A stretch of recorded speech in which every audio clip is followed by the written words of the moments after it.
po ang mensahe ni Pastor Apollo C. Kibuloy para sa ating lahat, buong Pilipinas. Mga kaigsuunan, maayong adlaw sa inyong tanan. Magandang araw po sa inyong lahat, mga kapatiran. Mga kababayan natin sa buong Pilipinas na ngayon ay nasa mga 25 lokasyon para sa atin pong mga PDP laban rally ng ating mga senatorial slate. At ako po ay nagpapasalamat sa dakilang Diyos, unang-una sa Kanya dahil sa Kanya pong kabutihan. Sana ako ay nariyan sa inyong harapan upang ako ay makapagsalita ng mga nakikita ninyo at nasa presensya ninyo.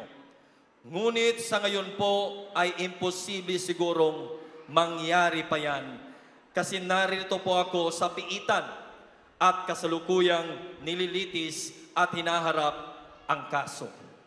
Ito na po ang ika-6 na paglilitis ng aking kaso. Ika-6 na nahiring ang nangyari. Sana makukwento ko sa inyo ang mga pangyayari sa hearing para malaman ninyo kung saan po papunta ang hearing na ito. Pero dahil sa rule na sub judice, ay hindi ko po masasabi sa inyo ang mga nangyayari sa hearing. Ngunit ito lang ang masasabi ko. Itong sa hearing sa korte, kaya sinabi ko kung meron man kayong mga usapin o mga akusasyon, huwag sa social media. Huwag mag-trial by publicity.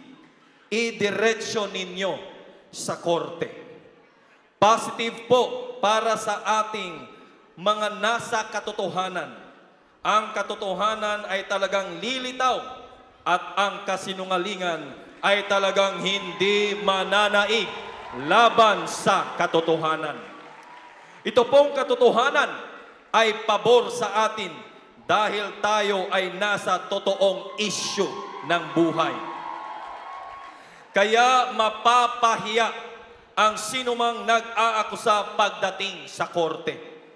Hanggang dyan lang muna, basta't ako kasama ninyo, magpasalamat tayo na ang kasong ito, ginawang trial by publicity sa hearing sa Senado. Gusto pa nilang dalhin sa Kongreso, ay ito ngayon nabubunyag kung ano ang totoo at kung ano ang kasinungalingan ng mga nag-aakusang ito. Kaya kung ang mag-akusa kayo, siguraduhin ninyong totoo ang sinasabi ninyo. Kasi kung hindi, ako dadali sa korte, ako ang magdadala sa inyo sa korte, at dyan mapapatotohanan kung kayo ay nagsasabi ng totoo o kaya gawa-gawa lang ang inyong mga issue o mga akusasyon sa buhay. Kaya mga kababayan, ako po ay nagpapasalamat na kung ikaw ay nasa kaliwanagan at nasa katotohanan, ay huwag kang matakot. Ganito ang Pilipinas, ganon din sa Amerika. Sinasabi nilang ako daw ay natatakot doon sa aking issue sa Amerika. Mga akusasyon, palagi nilang sinasabi yan, huwag kayong maniwala. Sapagkat hindi po ako papayag na pupunta doon through extraordinary rendition. Tulad ng ginawa nila kay Pangulong Duterte. Kaya noong panahon na yon ay gusto akong i-rendition. Kaya ako ay umiwas. Umiwas kasi hindi yon ang kapamaraanan. Haharapin ko kung meron pa rin kaso doon sa naririnig ko na drop na yung mga kaso doon sa Amerika. Pero kung meron pa rin, meron tayong constitutional rights, idaan nila sa extradition. Kasi meron tayong extradition treaty ng Amerika. Hanggang ngayon, hinihintay ko yon ng aking mga abogado para pag-usapan sa korte dito. At dito ang i-issue ng warrant para tayo ay makaharap doon sa mga usapin kahit saan mang lugar maliban sa Pilipinas. Kaya ngayon, dito sa Pilipinas, Habang tayo ay naririto at hinaharap natin ang kasong ito, ang masasabi ko lang po, positive. Para sa akin, ang hearing na ito, kaya maganda talaga dalhin sa korte. May abogado ako, may abogado sila. At diyan pag-uusapan ang mga issue ng kanilang mga akusasyon. At salamat sa Diyos, sabagat di magtatagal, magsasama na tayo siguro sa kalooban ng Diyos. Kung hindi man matapos ang hearing na ito hanggang sa buwan ng Abril. Huwag po ninyong kalilimutan, sa Mayo na tayo. Ang akin pong pangalan, ilagay ninyo sa number 1 sa inyong balota. Sapagkat kung hindi man ninyo ako makikita sa panahon ng kampanya, nariyan naman ang mga associate ko at nariyan ang aking mga video na aking mga gawain na mga humanitarian projects. Yung aking mga pagtulong sa ating mga kababayan, yung sa mga kabataan, sa kalikasan, yung ating paglaban sa droga, yung ating paglaban sa teroristang CPP, NPA, NDF, at ang ating pong advokasya na mapanatili ang ating bansang minamahal na Pilipinas ay manatiling matiwasay. Kaya itong ating krusada ngayon o rally, tinatawag na ayusin natin ang Pilipinas. Yan po, mahalaga yan. Kasi sa nakikita ko ngayon, hindi talaga ayos ang Pilipinas. Parang nire-railroad ang lahat ng mga batas. Huwag ninyong kalimutan na ang 16 na araw na siege sa KOJC. Kung paano nilang ni-railroad ang mga batas, walang batas-batas sa kanila. Kasi warrant of arrest ang dala. Hindi naman pangalan ko, ngunit sinerve doon sa Davao. Hindi naman yung address. Pagkatapos kung gusto mo o hindi, papasukin ka namin. Ganyan na ang batas ngayon, mga kapatid. At ganon din ang ginawa sa ating Pangulong Duterte. Kung anong ginawa sa akin, ganon din ang ginawa sa kanya, na yung mga akusasyon, mali-mali rin. May mga nasa litrato, buhay pa. Ang iba hindi naman namatay dahil sa EJK. May mga nagreklamong mga tao na nandoon sa litrato, dala-dala ang kanilang mga litrato, hindi naman pala totoo. Ako ganon din. Puro bayaran ang mga witnesses na ginamit pagkatapos, ayun, tawagin ka na sa Kongreso. Tawagin ka na sa Senado. Pagkatapos, pipick upin sa mga mainstream media na binayaran din. Pagkatapos, ipapublish na guilty ka na by trial, by publicity. Ganyan na ngayon ang nangyari sa ating bansang Pilipinas. At napakasama po kung ganyan palagi ang mga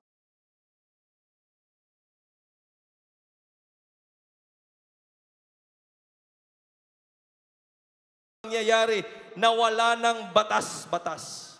Ang pagka-aresto ng Pangulong Duterte ay isang halimbawa na hindi na paggalang sa batas.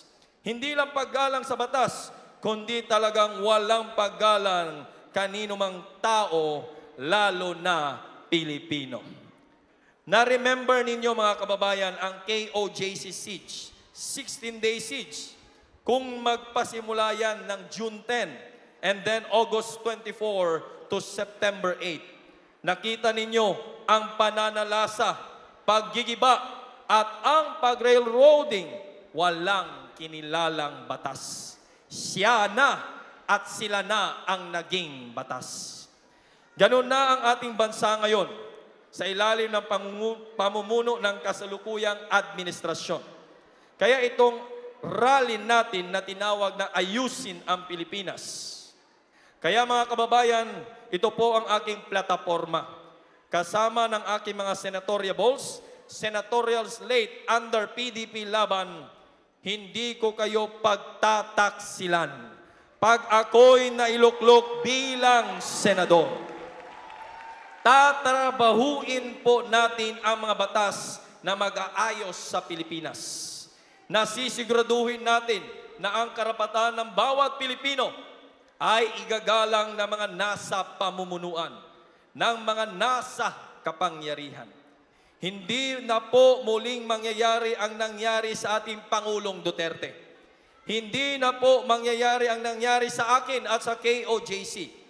Yun ay paglapastangan. Yan ay pang-aalipusta.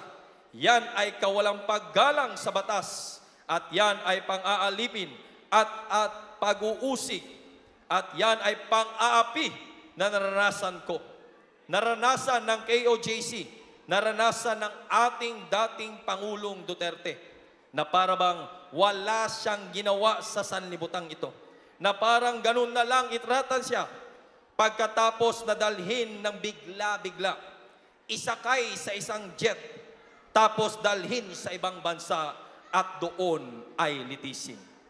Ang akusasyon sa kanya ay 30,000, 20,000 ang pinatay. Pagdating doon, 43 lang pala ang nakalista. Ang iba, mali-mali pa. Hindi pa tama. Ngayon, lilitisin yan.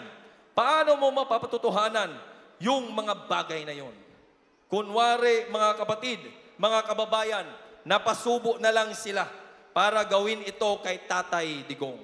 Pero huwag tayong mag-alala sapagkat may Diyos na nakatingin sa atin. At may katarungan at may katotohanan pa. Kaya, idalangin natin sa ating rally, unang-una ang ating Tatay Digong, na siya makauwi na sa lalong madaling panahon dito sa bansang Pilipinas. Mga kababayan, dito po sa rally na ito, gusto kong sagutin ang iba pang mga usapin na tinatanong ng ating mga kababayan. Na kahit sila ay PDP, ako ay inadap ng PDP laban. Nag-aalinlangan silang bumoto sa akin dahil daw sa aking mga pronouncement. Ang una-una, ang pronouncement kung ako daw ay anak ng Diyos. Ito yung mga myth, no? Yung mga kasinungalingan na sinasabi ng karamihan. Inaakusa sa akin. Dito, wag natin pag-usapan ang spiritual na mga aralin o turo ko. Ang pag-uusapan natin dito, sapagkat pinasok ko ang politika, politika ang ating pag-usapan, wag yung spiritual. Pero kung gusto nyong spiritual, kasi isinisingit ninyo palagi yan, itabi muna natin ang political. Spiritual muna ang ating sasagutin. Okay, tabi muna natin ang spiritual, tapos sagutin natin ang spiritual. Yan bang gusto ninyo? O dito paglalanaan ko kayo ng panahon? Ang ibang nangungutya, kahit na PDP laban sila, iboboto daw nila lahat, pero hindi si Pastor Kibuloy. Kaya ito yung naririnig nating mga usapin. Unang-una, anak ng Diyos, appointed Son of God. Dito sa mundong ito, dalawa lang naman ang kinilalang espiritual na pamuno. Ang Diyos at si Satanas na si Lucifer. Sino ba talaga ang gumawa sa iyo? Si Lucifer o ang Diyos? Ang Diyos, di ba? Kaya sa espiritual, ang ama mo ang Diyos. Kahit sa Biblia, magpakalalim kayo. Basahin ninyo kahit ang John 1:12. Sinasabi, to them that receive Him, to them gave He power to become sons of God. Sa spiritual yan, kahit kayo, mga anak kayo ng Diyos, hindi nyo lang alam. Anak din kayo ng Diyos, hindi nyo lang alam. Ako, pinaalam sa akin, kaya binobroadcast ko sa inyo. So, hindi mali na ikaw ay tawaging anak ng Diyos. Ngayon, yun daw ako ang may-ari ng sanlibutan, ng universe. Bakit pa daw ako tumatakbo? Kasi ako na ang may-ari ng sanlibutan. Ngayon, sapagkat anak ka ng Diyos, Halimbawa dito, anak ni Henry C., may-ari ng SM. Ikaw si Henry C. Jr. Ikaw ba ay tagapagmana ng lahat ng ipinundar ng ama mo na walang iba kundi si Henry C. Sr.? Ikaw, di ba? Pag nawala si Henry C. Sr., ikaw ang magmamana sa lahat ng kanyang ipinundar na ari-arian dito sa sanlibutan. Anak ka ng Diyos. Pagka pumanaw ka sa sanlibutang ito, saan ka pupunta? Saan ang pag-aari mo?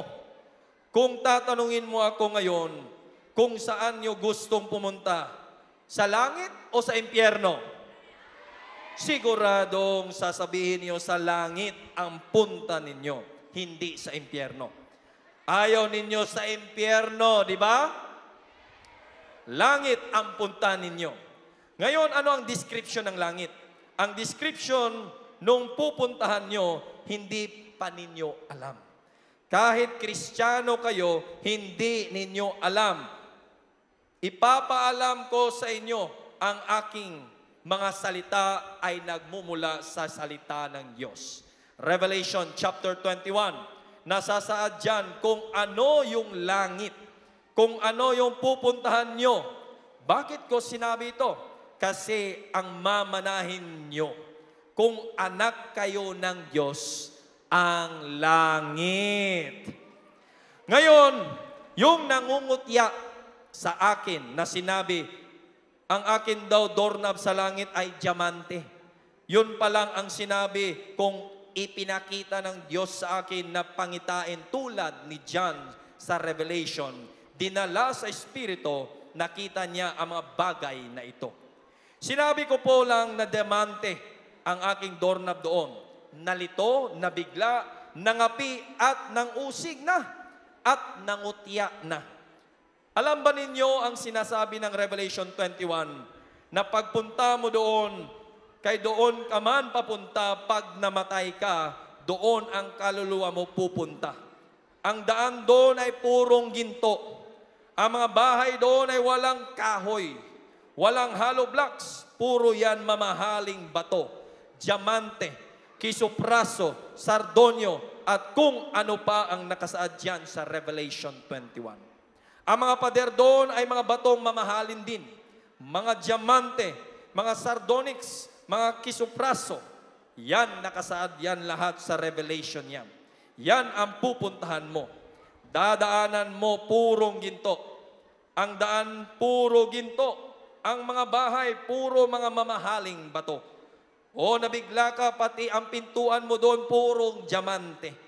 Hindi matatanggap doon yung mga kahoy, dayami o hollow block. Simento, wala doon yan. Ngayon, nabibigla ka dahil sa pagiging mababaw sa kaalaman ng salita ng Diyos. Ganon din sa kaso ko. Mababaw, pagkatapos naniwala kayo sa mga bayarang media.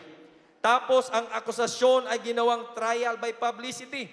Kaya ang habol ko noon pa, dalhin ninyo sa korte kaagad-agad. Doon tayo magtutuos. Sa panganib ng hearing ko, mga kapatid, kung ikaw ang nasa kasinungalingan, nako, madudumi ka sa iyong pantalon. Sa mga hearing pa lang, makakaihi ka na. Kasi hindi tatayo ang kasinungalingan. Yan ang patas na laban. Hindi yung nasa kapangyarihan ka, tapos tatapak-tapakan mo ang mga karapatan ng iba. Hindi mo na igagalang ang batas. Ikaw na ang naging batas. Diktadurya yan. Tiranya yan. Hindi natin tatanggapin yan.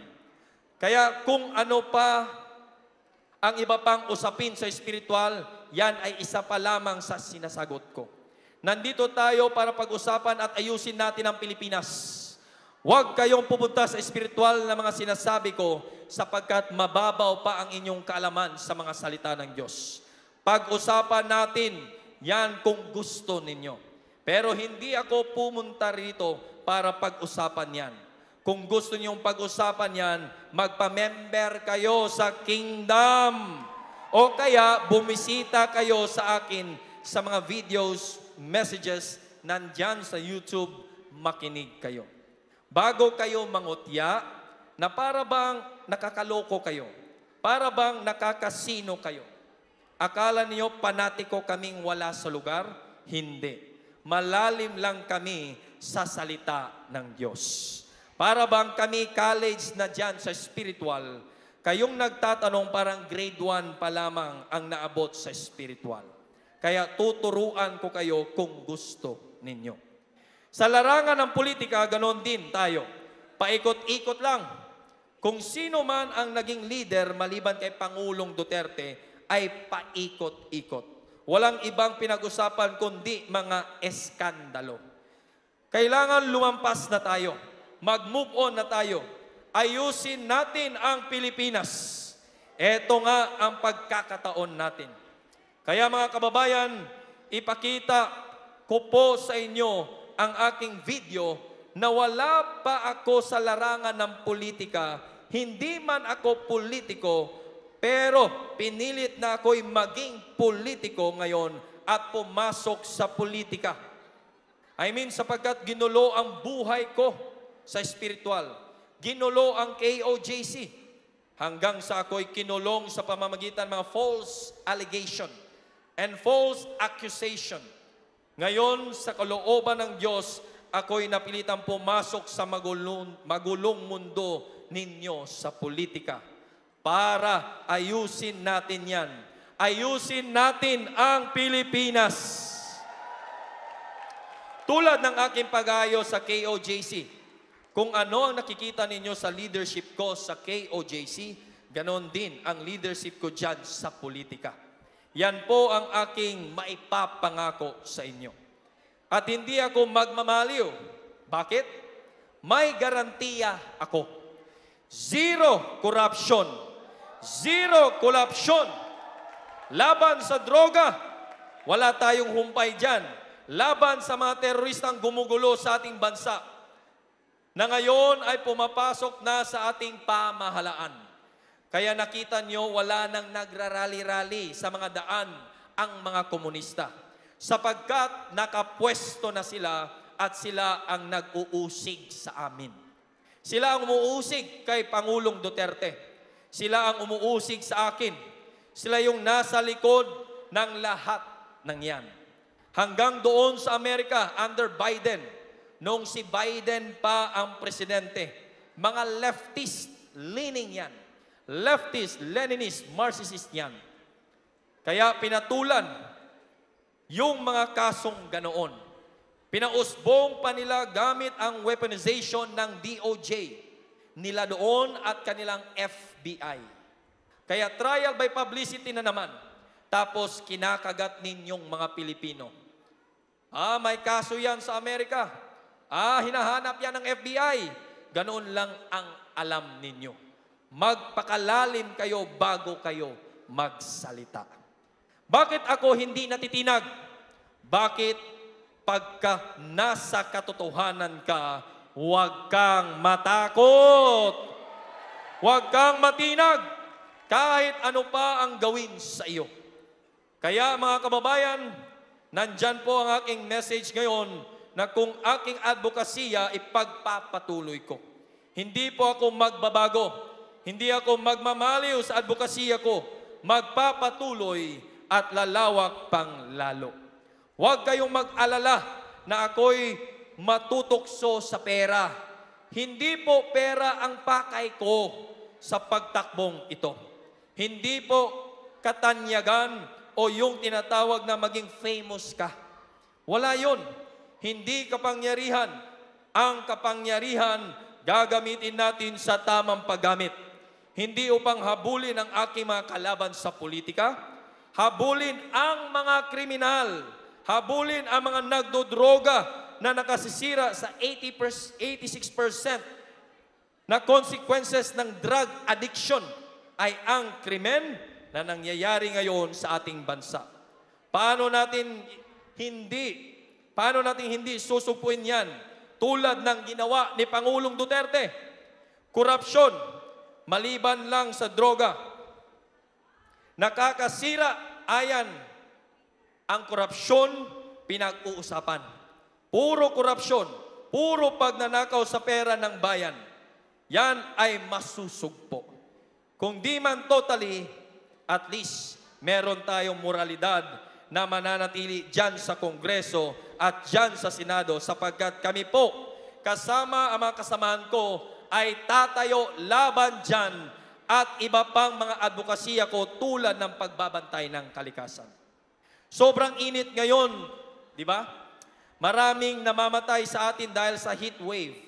Dito lang sa bilangguan, dito nakasama kong mga bilanggo, ay 2 na ang namatay dahil sa heat wave.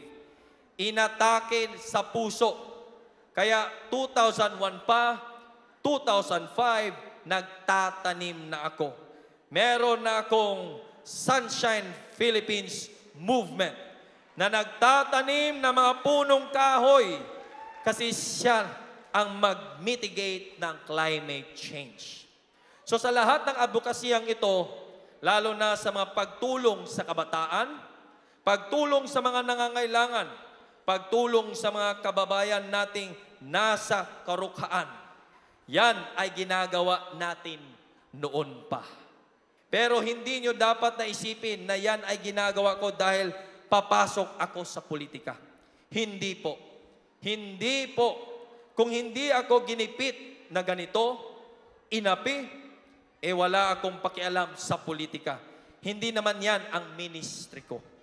Ngayon, hindi pa sila kontento doon. Sa ginawa sa amin sa paglusob, pagsalakay ng aming karapatan ay hindi ginalang. Ang karapatan sa batas, ang karapatan na pantao, yung human rights. Hanggang ngayon, hindi kumikibo ang Commission on Human Rights. Sa nangyari sa KOJC, yun, nilabag lahat. Ngayon, wala akong political power kasi hindi man ako kinampihan ng administrasyong ito. Bagkus, tinapakan ka pa. Hindi kontento doon, kinulong pa ako. Ngayon, kalooban ng Diyos na ako ay papasok sa politikang ito. Upang kung ako ay nasa kapangyarihan bilang senador, ipakikita ko sa mga nang-aaping ito na hindi ko gagamitin ang kapangyarihan upang habulin ang mga law-abiding and God-fearing, kundi gagamitin ang kapangyarihan upang palaguin at ayusin ang Pilipinas na hindi ayos. Yan ang dapat na pagtuunan ng mga may kapangyarihan. Kaya huwag kayong mag-alala. Pwede ninyo akong pagkatiwalaan sa botong ito. Hindi lang ako, kundi ang 10 ng aking mga kasamahan. Kaya sa darating na eleksyon, hindi man tayo magkikita ngayon, pero alam ko, matatapos itong aking hearing by mga Abril o pagka nabotohan tayo sa Mayo. Baka magkita na tayo sa Senado sapagkat itong aking hearing ay for bail o kaya for dismissal ng aking kaso at tayo ay mananalo.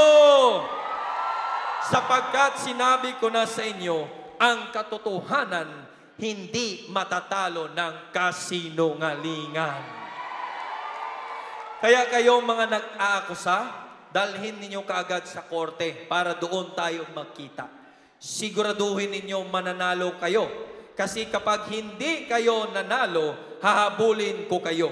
Pababayarin ko kayo sa mga damages at mga ginawa ninyong mga pag-abala sa buhay ko at sa buhay ng mga sinasakupan ko.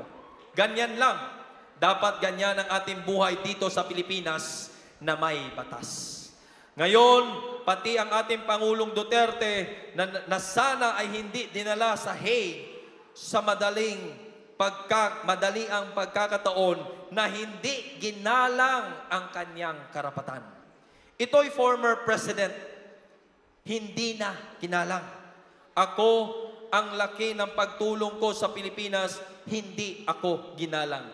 Hindi yon ginalang. Ang SMNI, ang daming mga civic award na tinanggap dahil for nation building. hindi ginalang. Ang ating Vice Presidente, wala namang ginagawa kundi kabutihan, hindi ginalang. Tama yung sinabi ng ating Vice Presidente sa akin. Titirahin ka, pastor. Kukuha sila ng member mo. Babayaran para akusahan ka. Ibabagsak nila ang SMNI. Ako i-impeach. Si Papa na ako, sabi niya, ICC at drug war. Ito na nga ang playbook nila. Playbook nila yan, sinabi sa akin ni Sara, Vice President Sara noong 2023. Hindi pa nangyari ang lahat na nangyari yan. Sinabi na yan sa akin na tumanggap siya ng intel na ganoon ang kanilang gagawin. Kaya iayos natin ang kabuhungang ito. Iayos natin ang pang-aaping ito. Iayos natin ang pagyurak sa batas, ang pagyurak sa ating karapatan. Iboto straight PDP. Huwag pong iboto ang kabila sapagkat wala kayong makukuha doon. Dito meron tayo mga bagong senador na lahat yan ay puro may mga advokasya katulad ko.